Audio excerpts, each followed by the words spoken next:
Donna lived with her husband, Walter, who had become more and more controlling even though he didn't work. Walter stayed at home and handled the housework, while Donna worked to support them financially.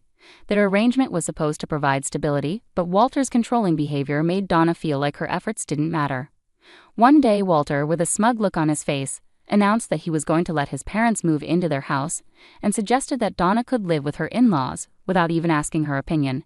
Donna was shocked and speechless at his audacity, especially since she owned the house. This moment was a breaking point for her. She had tolerated Walter's overbearing attitude for too long. Walter often gave orders as if he had the right to do so. Once he even demanded that Donna get him ice cream late at night while he relaxed, even though she was exhausted from work. When Donna suggested he could get it himself, Walter laughed and hinted that upsetting him could lead to consequences. His behavior wasn't just frustrating, it was exhausting. Donna felt increasingly disrespected and unappreciated, and she began to question whether she could continue living with someone who acted superior just because he was the husband. She realized that if things didn't change, she couldn't go on like this. Walter needed to understand how his actions were affecting her, and Donna decided it was time for him to face the consequences of his behavior.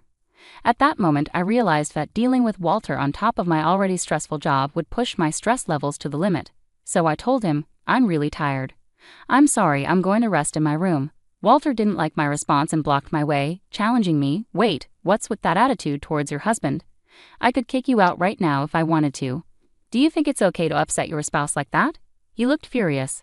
I couldn't believe how he could act so authoritative without contributing financially and how easily he could upset me, yet he couldn't handle even the slightest inconvenience himself. It was like dealing with a child's tantrum. "I'm sorry, but I'm exhausted. Please, just try to understand," I replied, forcing a smile, no longer wanting to argue.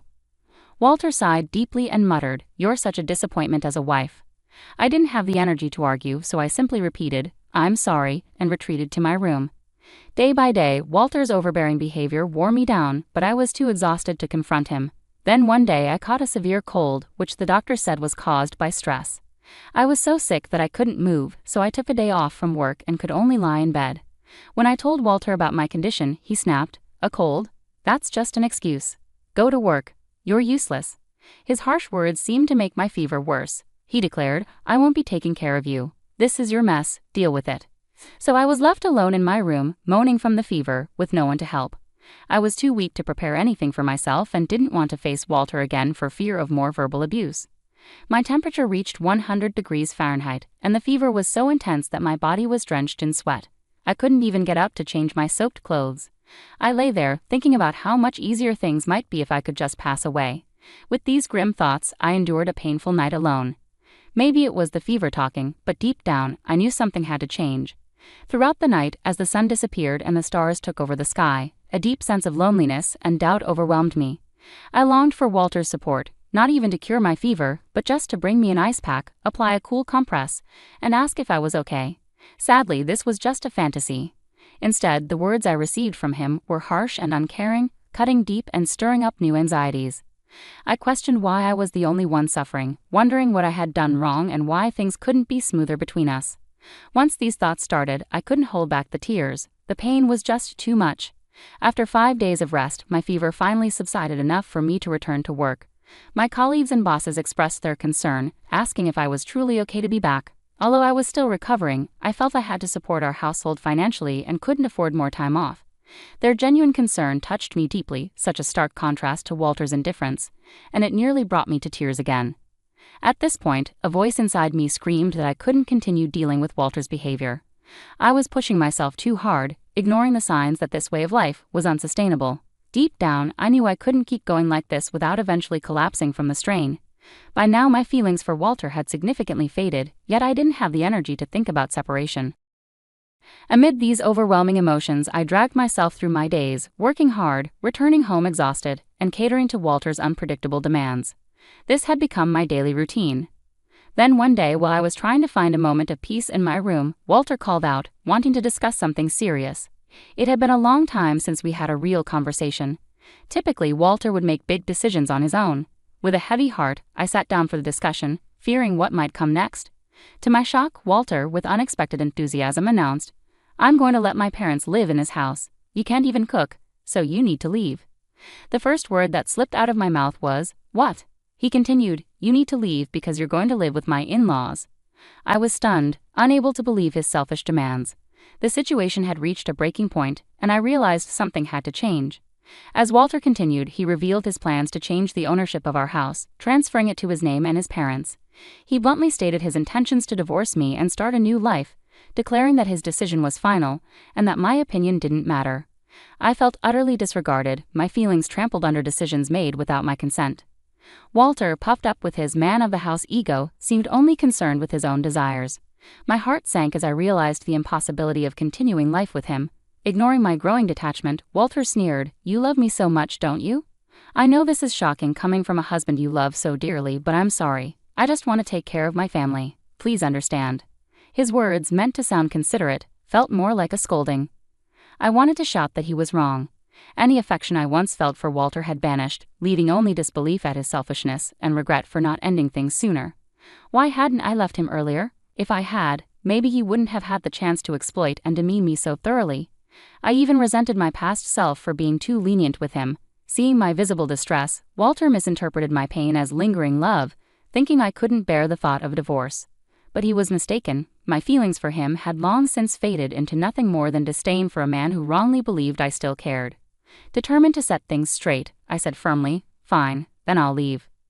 Walter gasped, "What?" He hadn't anticipated my readiness to accept the divorce and move on. He needed to understand that the old me who always bailed him out was gone for good. From now on, whatever happened to Walter, he would face it without me because our relationship was over. Seeing my resolve, Walter stood shocked and frozen. I seized the moment to head to my room and pack the essentials. I knew I couldn't take the larger items today and would need to arrange for movers later. As I began to pack, Walter hurried over, perhaps finally realizing the seriousness of the situation. His voice tinged with uncertainty, he asked, "Are you sure about this? If we divorce, we'll be strangers." I smiled softly and replied, "I've already fallen out of love with you. Letting go feels like a weight has been lifted off my shoulders."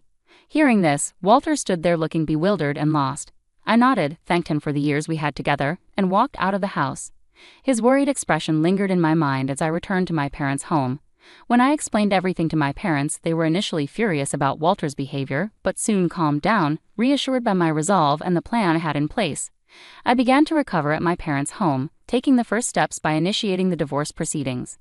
After I sent the divorce papers, Walter messaged me, "Are you sure about this? I don't know if it's really a good thing, but I don't have any feelings for you anymore. If we've gone this far, there's no turning back."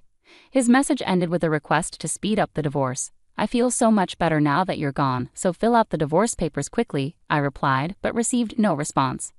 A few days later, I received the completed divorce papers from Walter, with his sections already filled out.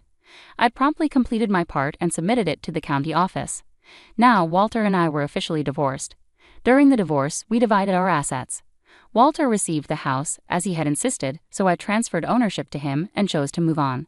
The house had never really felt like home to me, it was more of a burden. Instead, I sought alimony from Walter, which his parents initially covered since he wasn't working. However, he was now job hunting, likely planning to repay them once he secured employment. But, as often happens, reality doesn't always align with plans. A month after the divorce was finalized, I had moved out of my parents' home and into a new place, enjoying a more peaceful life. Then I received a call from Walter.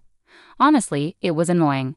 I could guess why he was calling, but ignoring him might lead to more complications, so knowing I'd have to address it sooner or later for the sake of my future, I answered the phone with a firm, "Hello, what do you want?" Completely fed up, I wanted him to get straight to the point. Reluctantly, I listened as he pleaded, "Please help me." His desperate tone made me chuckle. Walter was clearly in a tough spot, and while part of me felt distant, another part was mildly amused by the irony of his desperation. Walter's call caught me off guard. I hadn't expected things to have deteriorated so quickly. "Well, what's going on? You need to tell me the whole story." I replied, half amused by the situation, suspecting why Walter might be struggling but wanting him to lay it all out himself. With a hesitant voice, stumbling over his words, Walter began to explain. He had taken over the house after our divorce and managed it fine for a month. However, he now faced a rent payment he couldn't meet due to his unemployment. Desperate, he had asked my former in-laws, who were on a pension, for help. But the rent was much steeper than anyone anticipated, about $2,500, a sum they couldn't afford on their fixed income. My former in-laws were livid, accusing him of misleading them. "This isn't what we agreed to," they insisted, placing the blame squarely on Walter. Feeling lost and unsure, Walter called me, nearly in tears. I didn't realize the rent would be so high. The place is a mess now. What are you going to do about it? Frustrated and overwhelmed, Walter was now trying to pin the blame on me. Admittedly, I hadn't discussed the specifics of the rent before our separation, but it was Walter's folly to assume responsibility for the house without understanding the financial commitments involved. He had pushed me away, treating me like an outsider, and now he was facing the consequences of his decisions. Despite this, he seemed unable to accept responsibility and reached out to me for help. I couldn't help but sigh at his audacity. Ignoring the strain in his voice, Walter continued urgently, "Please, I need your help. We can't keep going like this. I need you." His desperation was palpable. The rent due date had likely already passed, which meant they might be behind on payments. The landlord of that house had a reputation for being temperamental and strict about rent deadlines. I remember being warned repeatedly when I was still living there, never be late with the rent. If they missed a payment, they would face serious repercussions. Walter, having met the landlord a few times, knew exactly how intimidating they could be. His call was a last-ditch effort driven by sheer desperation. When Walter called me, pleading for help, he said, "Please just cover the rent for 1 month. I don't have anyone else to turn to. You still care about me, right? If someone you care about is in trouble, you should help them out." His tone was still self-centered, as if he hadn't changed at all. I wanted to tell him straight that my feelings for him had long since faded, but instead, I held back and replied coldly, "I'm sorry, but I don't have any obligation to help you. You were the one who cut me off, and now you expect me to assist you when it's convenient for you. That's not fair." Walter tried to defend himself. "Please don't be so cold. I really can't handle this alone. Whether you still love me or not doesn't matter now. We were married once, right? Can't you help me out just this once?" "No, you were the one who left me.